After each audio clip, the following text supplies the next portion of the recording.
আসসালামু আলাইকুম। ইনশাআল্লাহ আশা করি সবাই ভালো আছেন। আলহামদুলিল্লাহ আমিও ভালো আছি। যেখান থেকে আমার ভিডিওটি দেখছেন সবাইকে অসংখ্য ধন্যবাদ ও সর্বদি ভালোবাসা রইল। হয়তো বা পিছনে কুয়াশায় আপনারা কিছু দেখতেছেন না, তো যাই হোক, আজকে কথা বলবো হচ্ছে ভিএফএস গ্লোবালের অ্যাপয়েন্টমেন্ট নিয়ে। আমি গতকালকে আপনাদের গত লাস্ট ভিডিওতে আমি আপনাদের অ্যাপয়েন্টমেন্টের কথা বলছিলাম। দেখাবো আজকে যে 2023 সালের ভিসা। আপনার যারা পাসপোর্ট জমা ছিল তাদের অধিকাংশ পাসপোর্টই এখন ভিসার মাধ্যমে পাচ্ছে এবং দুঃসংবাদ আছে, রিজেক্ট হয়েছে। এবং 2024 সালের বিষয়ে কথা বলবো। সব শহরে কোন কোন শহরে নলস্তার কাজ শেষ হয়ে গেছে এবং অ্যাপয়েন্টমেন্ট দিয়ে দিবে, এইসব বিষয়ে কথা বলবো। নেপোলির বিষয়ে কথা বলবো। ইনশাআল্লাহ সবাই ভিডিওটা পুরোটা দেখার চেষ্টা করবেন।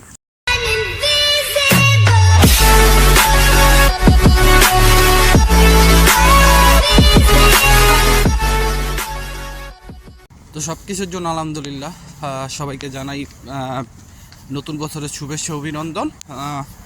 যদি বছরে অনেক দিনই আপনাদের সাথে ছিলাম, আপনারাও ছিলেন।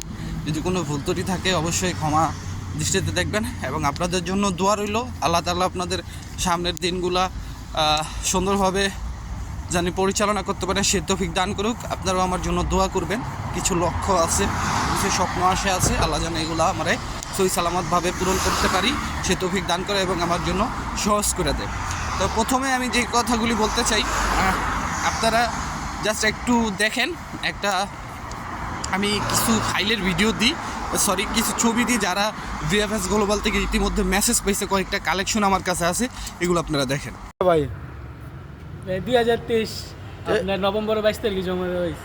মাশাআল্লাহ, আজকে ভাই ভিসা পাইলিস নুনু, খুব খুশি। হ্যাঁ, দোয়া করেন। তো আপনারা দেখলেন এখানে বেশিরভাগই আজকে যত মানুষ রিটার্ন পাসপোর্ট জমা দেওয়ার পরে তাদের রেডি ফর কালেকশন আসছে, সব কয়টাই হচ্ছে বেশিরভাগই হচ্ছে 2023 সালের আপনার অক্টোবর নভেম্বর এরকম সময়ে 10, 13, 12 এরকম সময়ে যারা জমা দিছে তাদেরই হচ্ছে আপনার এরকম। আর আমরা জানি যে অক্টোবর মাসের সেপ্টেম্বর, অক্টোবর, নভেম্বর 2023 সালের সেপ্টেম্বর, অক্টোবর, নভেম্বর এরকমই যারা জমা দিছে তাদের এই ফাইলগুলি কিন্তু একটু বেশি সমস্যায় আছে। এরকমটা আমরা পেছনে দেখছি, বা এর ভিতরেও কিন্তু আরও আছে। আশা করি বুঝতে পারছেন। শোনেন, আমি আপনাদের একটা কথা বলি, ভাই হিসাবে, বন্ধু হিসাবে।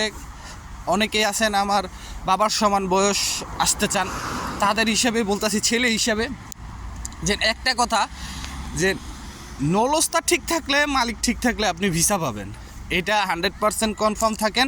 যদি আমাকে বলেন যে আপনি কোনো জায়গায় লিখিত দেন, তাইলে আমি আপনারা লিখিত দিতে পারুন যে নলস্তা ঠিক থাকলে আপনি 100% ভিসা পাবেন।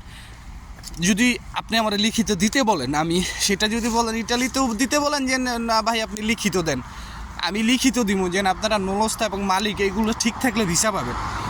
ওই যে আপনারা অনেক আসলে সমস্যা হইল কি আপনাদের জানেন, দিনে দিনে অনেক ইউটিউবার বাড়তেছে বা ব্লগার বাড়তেছে এখন নতুন যারা, আমরা তো সেই শুরু থেকে, ঠিক আছে। তো এখন সমস্যা হচ্ছে এটাই যে আপনারা প্রতিদিন নানান মানুষের কাছে নানান ধরনের কথা শুনতেছেন, যার কারণে আপনাদের ভিতরে একটা যে মতের একটা ভেদাভেদ বা ডিসিশনের একটা যে ভেদাভেদ সেটা শুরু হয়ে গেছে। তো আমি বলবো যে কোনো একজনকে চয়েস করেন, বা যারা ভালো ভিডিও করে, আপনারা যারা মনে করেন যে একটু ভালো নিউজ দিতে পারে, আপনারা মিলাবেন নিউজগুলি, তাদেরকে আপনারা ফলো করেন। এতে করে আপনাদের কিন্তু আমি মনে করি যে আপনাদের জন্য ভালো হবে।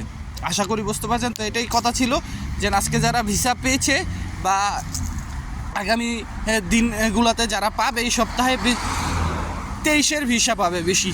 আর এটা আমি মনে করি এটা আমাদের অ্যাপ্রিসিয়েট করা দরকার এম্বাসি এবং ভিএফএস গ্লোবালকে, যে তারা সিরিয়াল তো মেনটেন করে না, কিন্তু তারা যেন একটা পদ্ধতির ভিতরে আছে।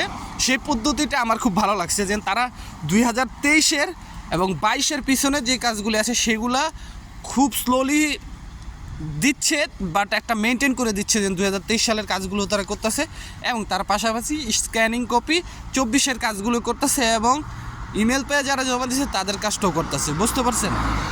আশা করি বুঝতে পারছেন। তারপরে দ্বিতীয় যে বিষয়টা হইলো সেটা হইলো, আজকে আমি একটু উজ্জ্বল ভাইয়ের ভিডিওতে একটা জিনিস দেখলাম, যে আপনার অ্যাপয়েন্টমেন্টের বিষয়ে যে উনি যে কথাটা বললো যে ভিএফএস গ্লোবাল থেকে ওনার সাথে কথা হয়েছিল, এবং উনি ফোন দিছিল এবং ওনাকে বলা হয়েছে যে অল্প সংখ্যক মানে 4-5টা করে অ্যাপয়েন্টমেন্ট দিতেছে, এটা হয়তো জানুয়ারির 2য় সপ্তাহে থেকে মানে বাড়বে। দেখেন আমি কিন্তু ওনার ভিডিও দেখে আমি এই কথাটা বলতেছি না, আমি কিন্তু এই কথাটা আগেই বলছিলাম আপনাদের লাস্টের 2টা ভিডিওতে। আমি কিন্তু আমার ভিডিওর টাইটেলই এটা দিয়েছিলাম যে প্রতিদিন ভিএফএস গ্লোবাল থেকে অ্যাপয়েন্টমেন্ট দেওয়া হচ্ছে 5টি করে। আশা করি আপনারা বুঝতে পারছেন, এই আমার ভিডিওটাও দেখছেন।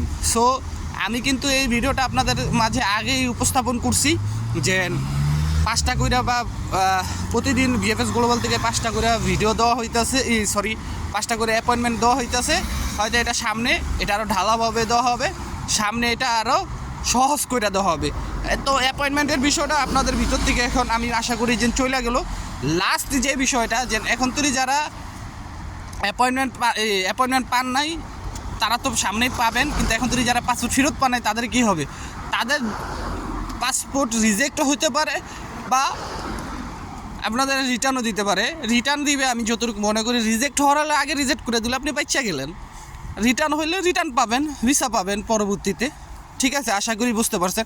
আমি প্রতিদিনই ভিডিওতে বলি এম্বাসি যদি দেখে যে তারা নিজেরা এটার হ্যান্ডেল করতে পারতেছে, তারা আর এটা পেপুত্তরার কাছে পাঠাইব না, তারা এখান থেকে একটা ডিসিশন আপনারা জানাই দিব। কিন্তু যদি দেখেন না এটা উপরে পাঠানোর দরকার, তখন তো অবশ্যই তারা পাঠাইব। কারণ তারা কিন্তু একটা জিনিস আপনার মনে করেন যে পুরোপুরি 100% মনে করেন শিওর না হয়ে কিছুই করবো না ভাই, এটা আপনারা সবসময় মনে রাখবেন।